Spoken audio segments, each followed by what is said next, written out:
കുത്തനാ ബാദുഷ എപ്പോഴാ വരുന്നതെന്ന് പറഞ്ഞേ? ഉച്ച കഴിഞ്ഞിട്ടെന്നാണ് പറഞ്ഞത്. എന്നാ ഉച്ചയ്ക്ക് എന്നെ വരാൻ പറയോ?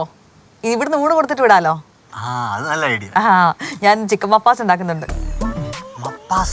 എന്താ ഇനിയിപ്പോ അതിന് സമയമുണ്ടാ? അതുപോലെ മീൻ കറി എങ്ങനെ പറയും? എന്തിനു വെറുതെ കഷ്ടപ്പെടണം? ചിക്കൻ ഇവിടെ ഇരിപ്പുണ്ടല്ലോ. പടപടാന്നിപ്പോ കറി റെഡിയാവും. അപ്പൊ വിളിച്ചു പറഞ്ഞോട്ടാ. മക്കളൊന്നും മിണ്ടാത്ത? ഞങ്ങൾ എന്തോ പറയാനച്ചാ?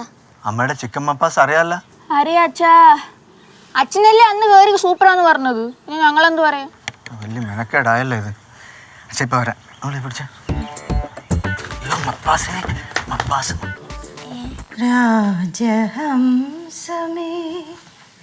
മഴവിൽ കൊടിയിൽ സ്നേഹദൂതുമാ വരും. എന്താടാ പാട്ട് പാട്ടായിരുന്നു? പിന്നെ ആകപ്പാടെ കോലാഹലം ആയല്ലമ്മ. കോലാഹലോ? എന്തുവാടാ? രണ്ട് ആശ വീണ്ടും ചിക്കൻ മപ്പാസ് വെക്കാൻ പോണെന്ന്. അനുഭവിച്ചോ? ഇടയ്ക്കിടയ്ക്ക് അവൾക്ക് ഉള്ളതല്ലേ ഇത്.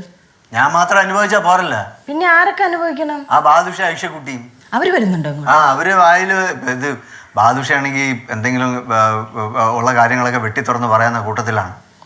അതായത് പാത്രം കഴിയ വെള്ളം എന്നങ്ങനെ ചോദിച്ചാൽ എന്തോ നീ അല്ല ആയിഷ കുട്ടീനെ മുമ്പിൽ വെച്ച് ചോദിച്ചിരുന്നാൽ അവൾക്കും വിഷമവും ആശയ്ക്ക്. ഉത്തമ ആദ്യമായിട്ട് അവളത് ഉണ്ടാക്കിയപ്പോ മര്യാദയ്ക്ക് അവളോട് സത്യസന്ധമായിട്ട് ഇത് വായി വെക്കാൻ കൊള്ളൂലെന്ന് പറഞ്ഞാൽ പോരായിരുന്നോ? അന്ന് എന്തൊക്കെയായിരുന്നു? വായിലെന്തോ രുചിയുടെ പൊട്ടിത്തെറി, അത് ഇത് നീയൊക്കെ കൂടെ അല്ലേ പറഞ്ഞത്? ഇപ്പൊ അനുഭവിച്ചോ? ഞാനറിഞ്ഞ അവളത് ഇടയ്ക്കിടയ്ക്ക് ഉണ്ടാക്കി ബുദ്ധിമുട്ടിപ്പിക്കുമെന്ന്.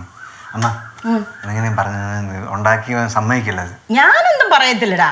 അന്നേ സത്യസന്ധമായിട്ട് ഇത് കാശിന് കൊള്ളൂല, വായി വെക്കാൻ കൊള്ളൂല എന്ന് പറഞ്ഞ് ഞാൻ തുപ്പിക്കളഞ്ഞപ്പോ ഞാൻ അസൂയക്കാരി എല്ലാവർക്കും. ഇനിയിപ്പോ നീ ഒരു കാര്യം ചെയ്യ, ബാദുഷ വെജിറ്റേറിയൻ ആണെന്ന് പറയാം. അയ്യോ അത് പറയാൻ പറ്റൂലല്ലോ അമ്മ. അതെന്താ? ഞാൻ അന്ന് ഒരിക്കൽ ബാദുഷയെ കാണാൻ വേണ്ടി പോയപ്പോഴത്തെ അവള് ഇത് തന്നു വിട്ടായിരുന്നേ. എന്നിട്ട് ഞാൻ കൊണ്ട് വിശന്നിരിക്കുകയായിരുന്നു തെരുവ് പട്ടികള്. ഞാൻ എന്നെ കൊണ്ട് കൊടുത്ത്. പട്ടിക്ക് കൊണ്ടു കൊടുത്തോ? പട്ടി അവർ വിശന്നിരിക്കുകയായിരുന്നു. അവർ സന്തോഷത്തോടെ എടുത്ത് കഴിച്ച്. എന്നിട്ട് ഞാൻ അവളുടെ അടുത്ത് പറഞ്ഞ് പാത്രം മുഴുവൻ ബാദുഷ വടിച്ച് നക്കി. അതേതായാലും നന്നായി. എടാ ഇന്ന് സംഭവിക്കാൻ പോകുന്ന ഇതാ, ബാദുഷ അവിടെ വായി നോക്കി എന്തെങ്കിലുമൊക്കെ വിളിച്ചു പറയും. നീ പറഞ്ഞത് മുഴുവൻ നുണയാന്ന് ആശയ്ക്ക് മനസ്സിലാവും. അവൾ ഇവിടെ ഭൂലോക പ്രശ്നം ഉണ്ടാക്കി അവസാനം വെട്ടിയും പാക്കിയത് അവിടെ വീട്ടിൽ പോവുകയും ചെയ്യും. ഇതാ ഇന്ന് സംഭവിക്കാൻ പോകുന്നത്. എനിക്ക് ഏത് സമയത്ത് തോന്നിയെന്തോ മുഖസ്തുതി പറയാം. മുഖസ്തുതി ഭയങ്കര മുഖസ്തുതിയാണ് അമ്മയുടെ മോൻ. പൊട്ടിത്തെറി, വായിലെ രുചിയുടെ പൊട്ടിത്തെറി ഇന്നും ഞാൻ മറക്കത്തില്ലത്. എല്ലാരും കൂടെ അതുകൊണ്ട് അനുഭവിച്ചു.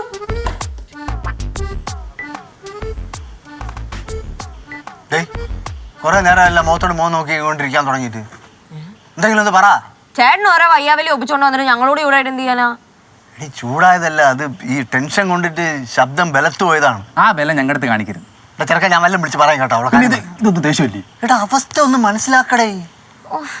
എന്റെ ചേട്ടാ നാത്തു മപ്പാസ് ഉണ്ടാക്കുന്നെങ്കിൽ മപ്പാസ് ഉണ്ടാക്കട്ടെ. അതിനിപ്പോ നമ്മൾ എന്ത് ചെയ്യാൻ പറ്റും? ഉണ്ടാക്കട്ടെന്ന്.